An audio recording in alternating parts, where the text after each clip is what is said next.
മലയാള cinema ഗാനത്തിലെ ഏറ്റവും ചെറിയ പല്ലവിയുള്ള ഗാനം സുഖമോ ദേവി എന്ന് ചോദിക്കുന്നു. ഒന്ന് പാടി നോക്കിയാലോ? കേട്ടിഷ്ടമായാൽ ഒന്ന് ഷെയർ ചെയ്തേക്കണേ. അഞ്ജനം തൊടും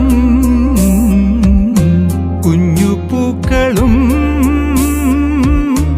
അഞ്ജിതമാം പൂപ്പീലിയും അഴകിൽ കോതിയ മുടിയിൽ തിരുകി, അഴകിൽ കോതിയ മുടിയിൽ തിരുകി, കളമൊഴികൾ കുശലം ചൊല്ലും, കളമൊഴികൾ കുശലം ചൊല്ലും.